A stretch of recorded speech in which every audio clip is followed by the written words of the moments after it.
देश की सबसे बड़ी शिक्षा नगरी सीकर में प्रिंस एजुकेशन हब के होनहार विद्यार्थियों का हर वर्ष होता है जलवा। शिक्षा के क्षेत्र में बेहतरीन सफलता, हर सेक्टर में यहां उन्नति और विश्वास। आपके बच्चों का उज्जवल भविष्य प्रिंस एजुकेशन हब सीकर। आज ही संपर्क करें, एडमिशन ओपन। नमस्कार, आप देख रहे हैं झलको शेखावाटी न्यूज और मैं हूं आपके साथ मानवी ठाकुर। ओके नमस्कार। जिस प्रकार से आप देख रहे हैं, पिछले 2 दिन पहले झुंझुनू के भोड़की का एक वीडियो है जो सोशल मीडिया पे लगातार वायरल हो रहा है। आरोप लगाए जा रहे हैं कि पाटन से एक बारात आती है भोड़की में, और भोड़की में बारात आने के बाद स्टेज का कार्यक्रम पूरा संपन्न हो जाता है और उसके बाद दूल्हे के द्वारा फॉर्च्यूनर की डिमांड की जाती है और फॉर्च्यूनर नहीं देने के कारण दूल्हा वहां से फरार हो जाता है। ये आरोप लगाए जा रहे हैं लड़की पक्ष की ओर से।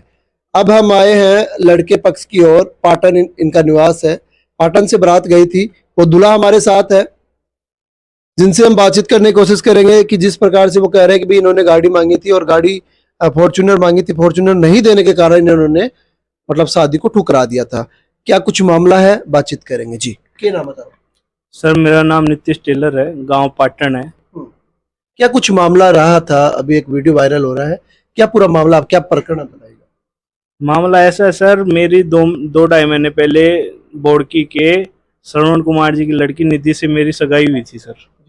तो उस टाइम पे जब सगाई हुई थी तो मेरी कुछ खास बातचीत नहीं हुई थी वहाँ पे। जब सगाई हुई थी तकरीबन मेरी निधि से करीबन 5 मिनट की मीटिंग थी। उसमें भी उसकी ज़्यादातर जो सवाल जवाब हुए थे, मैंने उससे ये पूछा था कि तेरा नाम क्या है, कितना पढ़ी लिखी है। तो उसमें इतने ये जवाब में भी उसकी भाभी ने सारे जो जवाब थे उसने ही दिए थे। बस उसने इतना अपना नाम बताया था और कुछ ज़्यादातर नहीं बताया था। और ज़्यादातर जो आंसर के क्वेश्चन के आंसर जो थे वो उसकी भाभी ने ही दिए थे और ज़्यादा कुछ सवाल जवाब नहीं थे। हाँ, शादी के लिए हाँ हो गई थी जी ज़्यादातर।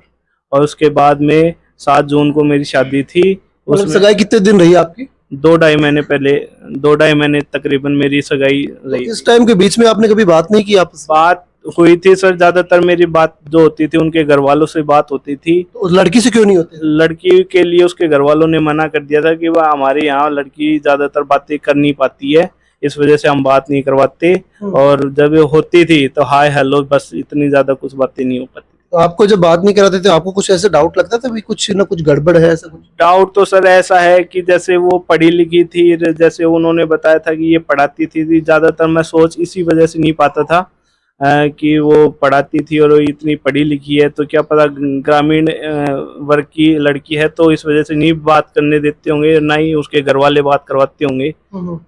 इस वजह से वो ज्यादातर बात नहीं करती थी और ज्यादा भी मैं सोच नहीं पाता था इसके बारे में।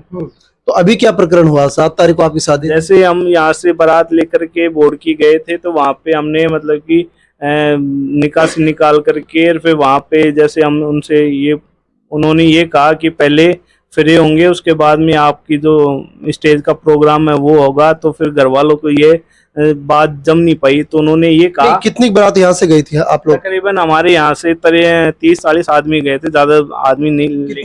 कितनी बजे पहुंचे आप? हम वहाँ पे पहुंच गए थे 6:30 के लगभग पहुंच गए थे सर। तो आप वहाँ पे पहुंचे, उसके बाद में उन्होंने मान मनवार की कोई कमी नहीं? मनवार में कोई कमी नहीं थी सर। नाश्ता वास्ता अच्छी तरीके से सभी लोगों ने किया था, कोई दिक्कत नहीं थी। तो उसके बाद में हमने निकासी निकाली थी। निकासी निकालने के बाद में हमने स्टेज का प्रोग्राम के लिए कहा, तो तब उन्होंने कहा कि पहले फेरे होंगे उसके बाद में स्टेज होगा। जबकि हमने ये सही नहीं लगा, तो फिर घर वालों ने ये कहा कि पहले सभी जगह पे स्टेज का प्रोग्राम होता है पहले, फिर बाद में फेरे होते हैं। तो ये चीज फिर उन्होंने एक्सेप्ट की। फिर उन्होंने कहा चलो ठीक है, आप पहले स्टेज कर लो, उसके बाद में फेरे ले लेना। तो स्टेज के प्रोग्राम में जैसे जाते हैं तो वहाँ पे लड़की की जैसे एंट्री होती है निधि की, तो फिर उसकी जो चाल चलन थे, जो थोड़ी एक्टिविटी जो थी वो मतलब कि थोड़ी सी अलग टाइप की थी। उस पर भी ज्यादातर घर वालों ने गौर नहीं किया था। जब वहाँ पे जैसे आशीर्वाद देते हैं सभी, तो वहाँ पे बैठे तो वहाँ पे भी वो ऐसी हरकतें करने लग रही थी कि जैसे वो फूलों को चुग रही है, कभी अपनी उंगली जो है वो अपने दांतों में चबा रही है, बाल जो है वो आगे करके मुंह में ले रही है। और क्या नाम है, मतलब कि कभी हंसे जा रही है, जैसे फोटोग्राफर बोलता है कि आप सामने देखो तो वो जोर जोर से हंसने लगती है। ऐसी कुछ एक्टिविटी थी जिससे कि घर वालों को फिर शक हुआ कि कुछ ना कुछ तो दिक्कत है लड़की में। तो इस वजह से फिर उन्होंने उनके घर वालों से, उनके जो डॉक्टर साहब हैं, उनके भैया जो हैं कमल जी, उनसे बात की। तो उन्होंने बातों बातों में उनसे ये निकलवाया कि ये जो लड़की है इसकी मेंटली हालत थोड़ी सी नाजुक है, 2016 से इसका इलाज चल रहा है। अच्छा, उन्होंने एक्सेप्ट किया कि ये बात? बिल्कुल उन्होंने एक्सेप्ट किया था, और उन्होंने ये भी कहा था कि सर हमसे गलती हो गई, ये चीज हमने नहीं बताई, है ना। तो वो डॉक्यूमेंट जो थे भैया को उन्होंने व्हाट्सएप भी किए थे, जो जिनका इलाज चल रहा था वो? हाँ बिल्कुल, उनके पास ये डॉक्यूमेंट्स हैं, फोन में उनमें सेव हैं, जो उनको उस टाइम पे ट्रीटमेंट जो चल रहा था उसकी 2016 में असम से इसका इलाज चल रहा था, उसकी पर्चियां भैया के फोन में मौजूद है जी। हाँ जी सर। अच्छा, स्टेज का प्रोग्राम पूरा हो गया था क्या? स्टेज का प्रोग्राम लास्ट 10 तक हमने ही फाइनल मतलब ये रखा था कि, और देख लिए ज्यादातर ये था कि मतलब कि पहले स्टेज का प्रोग्राम हो ले, फिर उसके बाद में बात करते हैं, ये था। उसके बाद में क्या किया आपने स्टेज के बाद में? उसके घर वालों से बातें की, उन्होंने गलती भी मान ली थी, उन्होंने मतलब नहीं, आपने कहा था कि भाई इनकी जो हालत है, मेंटेलिटी हालत, ये ठीक नहीं है, आपने हमें झूठ क्यों बोला? आपने कहा क्या उनको? बिल्कुल सर, ये सब बातें हमने उनसे कही थी कि उनके भैया ने भी ये चीज माना था कि हाँ कुछ ना कुछ दिक्कत है और उसको इलाज इतने दिनों से चल रहा है, ये सब उन्होंने एक्सेप्ट किया था। हाँ जी। अच्छा, फिर क्या रहा? वो लोग आरोप लगा रहे हैं कि भाई आपने फॉर्च्यूनर की मांग की थी स्टेज का प्रोग्राम पूरा होते ही। नहीं सर, ये सारी सरासर गलत बातें हैं, हमने कोई फॉर्च्यूनर की ना ही कोई पैसे की डिमांड की थी, ये सब सरासर गलत बातें हैं सर। ना तो हमने, यहाँ तक कि हमने ये कहा दिया था कि हमारा जो घर पे सामान, फ्रिज, कूलर, टीवी, बेड वगैरह जो भी है ये भी आप मत दो, क्योंकि हमारे जो बड़े भाई साहब अहमद जी, उनकी शादी का जो पूरा सामान है वो पैक का पैक पूरे रूम में वैसे की ऐसे रखा हुआ है, क्योंकि हमारे जो भैया हैं वो दोनों जयपुर रहते हैं, मैं यहाँ पे रहता हूँ। इस वजह से फिर हमने उन्हें ये कहा था कि हमारे पास ना तो रखने की जगह है ना, और वो हमारे पास पहले ऑलरेडी रखा, तो हम कहाँ से इसको सामान को कहाँ रखेंगे। तो जबरदस्ती उन्होंने 29 तारीख की रात को उसके कमल भैया ने कहा कि हमारे यहाँ पे ये है कि हम देते हैं लड़की को, इस वजह से हम रात को लेके आए थे करीबन 11 बजे। क्या लेके आए थे? वो सामान, कूलर, टीवी, फ्रिज जितना भी है। अच्छा, दांत का सामान 29 तारीख को ले आए थे? 29 को क्यों लेके आए? वो इसका पता नहीं है सर, ये मतलब ये 29 तारीख को क्यों लेके। हमने तो ये भी कहा था यदि आप ये सामान दे रहे हो तो आप हमारा 6 तारीख के टीके मतलब कि गांव के मेल का प्रोग्राम है, आप टीके की तरफ से मतलब कि आपकी वाह हो जाएगी, हमारी भी वाह हो जाएगी, टीका आ गया। पर वो चीज उन्होंने कहा कि हमारे टीके का कोई रिवाज नहीं है, इस वजह से हम 29 तारीख को लेके आएंगे और हम यहाँ से फ्री होना चाहते हैं काम की वजह से। ये 29 को क्यों लेके आए? वो उनका कुछ क्या कुछ और? हमारे आज तक भी समझ में नहीं आया कि 29 तारीख को क्यों लेके आए थे। तो वो कह रहे हैं कि भाई आपने उनसे एसी की मांग की, कभी बोल रहे एसी, कभी बोल रहे गाड़ी। सर ऐसी कोई बात नहीं है एसी की, ना तो हमने उनसे 1 रुपए मतलब कि कुछ भी डिमांड नहीं की थी, 1 रुपए की भी डिमांड नहीं की थी कि आप हमें ये सब चीजें दो। नहीं, तो फिर उनको ये आरोप क्यों लगाना पड़ा?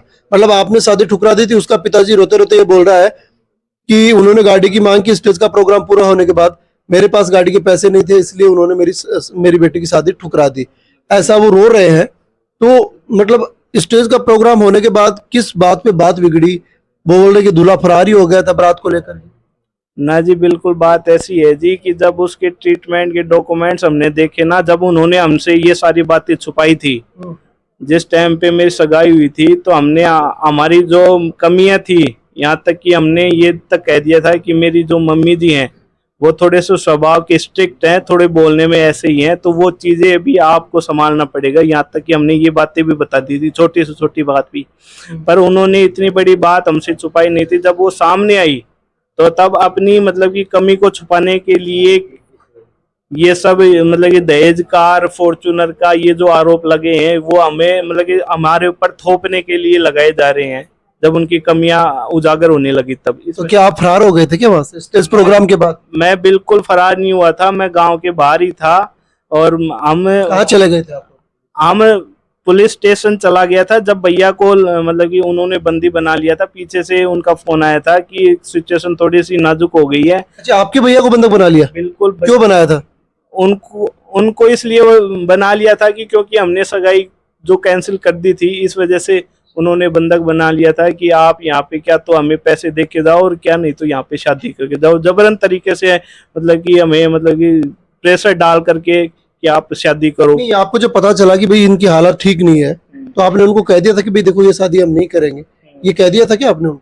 हाँ बिल्कुल, हमने उनको ये कह दिया था कि ये जो स्थिति है ये चीज़ हमें पहले बतानी चाहिए थी। तो जब उनको हमने बिल्कुल मना कर दिया था कि अब ये शादी जो है क्या तो आप मेडिकल की सहायता से, उन्होंने ये कहा था कि हमारी जो बेटी है वो 10 दिन में ठीक हो जाएगी, फिर ये आप अभी ले लो, उसके बाद में आप 10 दिन बाद में हमारी जो बेटी है वो ठीक होने के बाद में हम उसको भेज देंगे। तो हमने ये कहा कि आप एक काम करो, जब ये मेडिकल की मतलब कि वो गठन कर लो और उसके बाद में जब ये मेडिकल रिपोर्ट आने के बाद में वो ये कह दे कि हाँ भाई आपकी बेटी स्वस्थ है हर तरीके से और ये ठीक हो जाएगी, तो हम उसके बाद में शादी कर लेंगे। तो वो चीज़ भी इनको जम नहीं पाई। वो ये ज़्यादातर प्रेशर डालने लगे कि शादी अभी करो, अभी करो, नहीं तो आप हमें पैसे दो, नहीं तो हम आपको मारेंगे। ये सब सुनकर तो बारात कितनी का आ गई थी, कितनी वहां पे रुके थे? तकरीबन हमारे 5-10 आदमी वहां पे रुके थे। करीबन मेरी भाभी, मैं और मेरे जो दीदी हैं वो, और फोटोग्राफर, ड्राइवर, भैया, फूफा, जिया जी और हमारे दिल्ली वाले भैया धर्मवीर भैया, 2-3 और थे वो रुके थे। ज्यादातर बारात जो है वो पहले हमने उनको रवाना कर दिए थे। बस ये 2-3 गाड़ियां थी जिसमें हम जाने थे। फिर लास्ट में किस बात पे सहमति बनी? सहमति यहाँ तक बन गई थी कि उन्होंने कहा कि क्या तो हम आप हमारा पैसा दो, क्या शादी करो। तो शादी के लिए हमने बिल्कुल मना कर दिया था। उन्होंने तकरीबन 8-9 लाख के लिए उन्होंने कहा कि आप हमारा जो खर्चा है 8-9 लाख का वो दो। फिर हमारे पास इतनी बड़ी रकम नहीं थी, तो हमने समझौते में ये कहा कि हमारे पास 5 लाख रुपए अकाउंट में पड़े हैं, वो आप ले लो और हमें क्षमा करके माफ करके जाने दो। अच्छा, तब तक बात सहमति तक आ गई थी, लेकिन ये फॉर्च्यूनर वाली बात कब बाहर आई?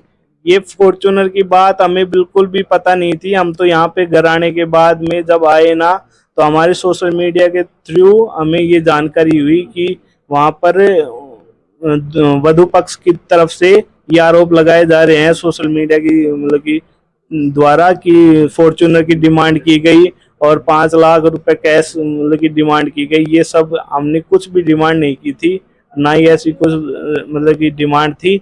बस ये रीजन था कि उसकी मेंटलिटी जो मतलब की दवाइयाँ चल रही थी, मेडिकल रिपोर्टें देखने के बाद में हमने वो सगाई जो थी वो छोड़ी थी और हमारी कोई डिमांड नहीं थी, ना तो 1 रुपए की डिमांड थी। और हमने तो बल्कि जब ये भी कहा था कि हमें तो 1 रुपए भी मत दो, हम तो 1 रुपए और मतलब कि नारियल दे करके लड़की को विदा कर दो, ज्यादातर हमें कुछ नहीं चाहिए।